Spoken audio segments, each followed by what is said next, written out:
Cyber अपराधियों ने Bokaro DC का फेक फेसबुक अकाउंट बनाया। घर लौटे प्रवासी मजदूर और कई छात्र। धनबाद में किया गया कोरोना वॉरियर को सम्मानित। नमस्कार, आप देख रहे हैं बोकारो दिन भर। मैं हूं प्रियंका। सबसे पहले एक नजर आज के हेडलाइंस पर। साइबर अपराधियों ने बोकारो डीसी का फेक फेसबुक अकाउंट बनाया। बोकारो अपने घर लौटे प्रवासी मजदूर और स्टूडेंट्स।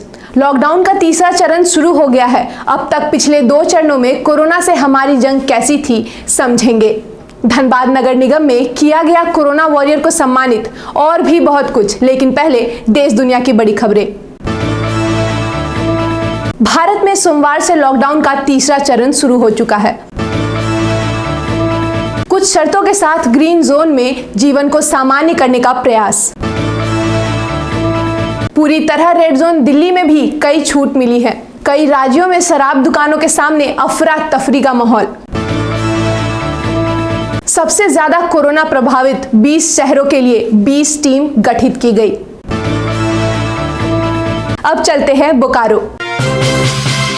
साइबर अपराधियों की हिमाकत यहां तक बढ़ गई है कि आम आदमी की तो बात छोड़िए, ये खास लोगों तक को अपना मोहरा बनाने का प्रयास करने लगे हैं। ऐसे ही एक मामले में अपराधियों ने बोकारो उपायुक्त मुकेश कुमार का फर्जी फेसबुक अकाउंट बना दिया और लोगों को फ्रेंड रिक्वेस्ट भी भेजने लगे। मामला तब सामने आया जब उपायुक्त के दोस्तों ने उन्हें फोन करके पूछा कि यह किस तरह का रिक्वेस्ट है। फर्जीवाड़े मामला सामने आने के बाद फेसबुक अकाउंट को ब्लॉक कर दिया गया है। जिले में इससे संबंधित कई मामले सामने आए हैं।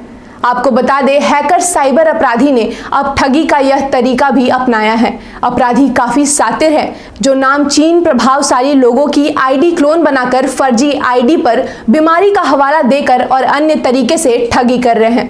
बोकारो उपायुक्त महोदय के तरफ से आया था कि उनका जो फेसबुक अकाउंट है, इसी से मिलता जुलता एक फेक फेसबुक अकाउंट क्रिएट किया गया है किसी के द्वारा। तो पुलिस के संज्ञान में आने के बाद उस अकाउंट को ब्लॉक करा दिया गया है और आगे की जो कार्रवाई है वो पुलिस कर रही है। उसमें पहले तो जो बताया इनिशियली ब्लॉक करके फिर उसमें केस रजिस्टर करके जो उन्होंने ये किया है उसकी गिरफ्तारी होगी और आगे की कार्रवाई होगी।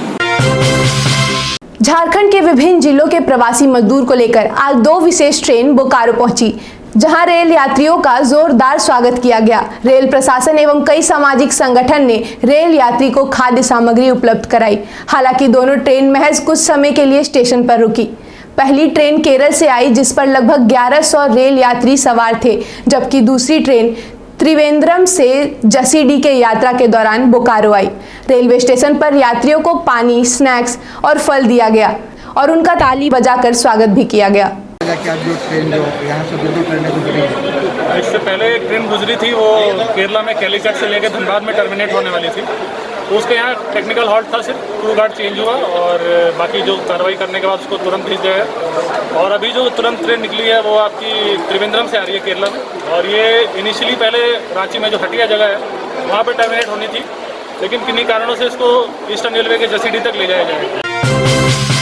कोटा राजस्थान में पढ़ाई कर रहे बोकारो जिला के छात्र छात्री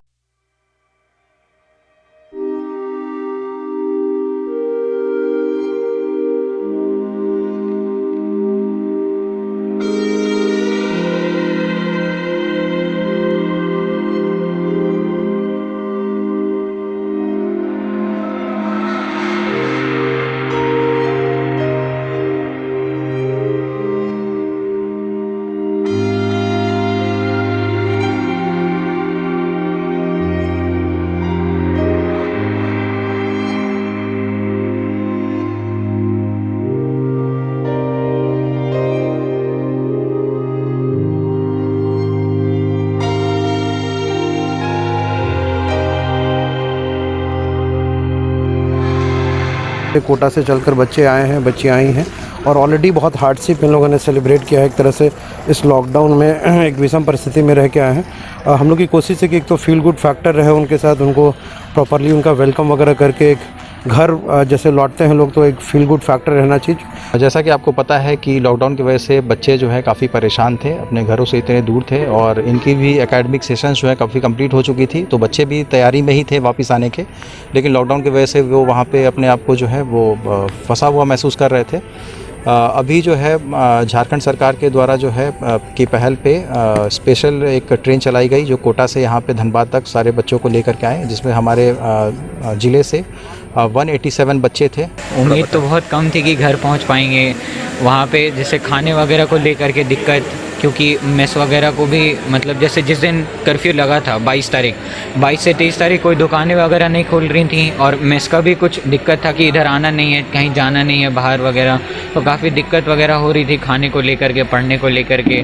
फिर कहीं बाहर जा नहीं सकते हैं, मतलब स्टेशनरी शॉप वगैरह कहीं भी आना जाना बहुत दिक्कत वगैरह हो रहा था। सर इस लॉकडाउन में हम लगभग 1-1.5 महीने से ज़्यादा से फंसे हुए थे। जैसे कि हमारा कोर्स जैसे कंप्लीट हो जाता है तो हमें जैसे आना पड़ता है, तो फ़िलहाल इस लॉकडाउन में हम कहीं जा नहीं पा रहे थे। और उस बीच हम एलन में तो राजस्थान में फंसे हुए थे, जिस प्रकार से फिर उन्होंने सहायता हमें जिस टाइप की भी हो रही थी वो प्रोवाइड कर रहे थे। और उस बीच जो भी था बट एक घर में रहने का एहसास हमें नहीं मिल पा रहा था, जिसकी वजह से हमारा पढ़ाई में एक कंसंट्रेशन जो होता है वो हर पल लूज़ हो रहा था। लॉकडाउन का तीसरा चरण शुरू हो चुका है। कोरोना से लड़ाई में पिछले 2 चरणों में हमने कई मुकाम पर बड़ी जीत दर्ज की है। हालांकि इस दौरान हमने कई बदलाव और कई परेशानियों का भी सामना किया है। जीत से अब हम बस कुछ ही दूर हैं। तीसरे चरण के पहले दिन हम तस्वीरों के माध्यम से लॉकडाउन के 2 चरणों को याद करते हैं, ये एहसास करने के लिए कि जब हमने मुश्किल वक्त काट लिए हैं तो ये 14 दिन तो यूं ही निकल जाएंगे।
की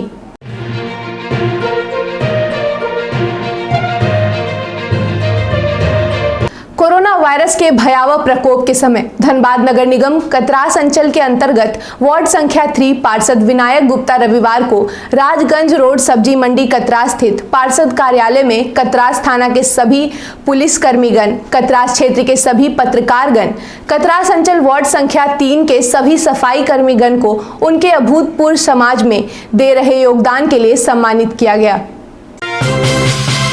रविवार को पुराना बाजार रेलवे फाटक तथा आसपास के इलाकों में सपन कश्यप एवं उनके सक्रिय सेवाकर्ताओं ने लॉकडाउन के समस्त सरकारी दिशा निर्देश तथा शारीरिक दूरी का अनुपालन करते हुए आज दोपहर दाल भात सब्जी जरूरतमंद तथा असहाय गरीबों के बीच वितरित किया।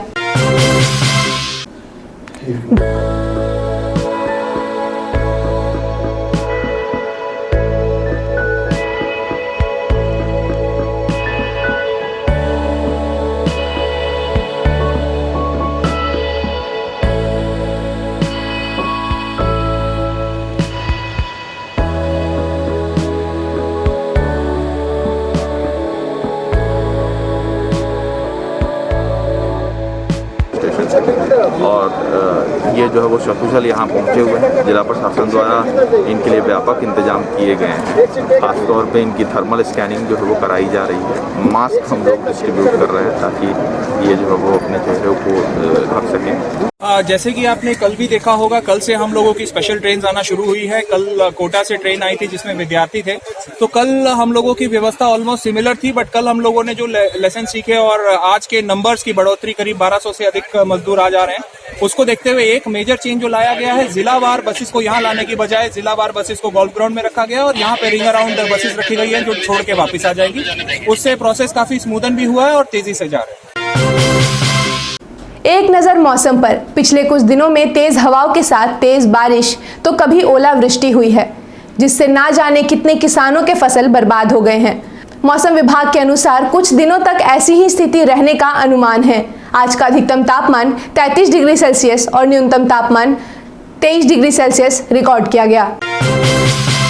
आप अपने आसपास की घटनाएं और समस्याओं को हमें व्हाट्सएप कर सकते हैं। हमारा व्हाट्सएप नंबर है 9334210302। बदल गया बोकारो में आज देखिए बैंक की बदली हुई तस्वीर। फिर मिलेंगे बोकारो दिन भर में सोमवार से शुक्रवार रात 8 बजे। तब तक के लिए नमस्कार।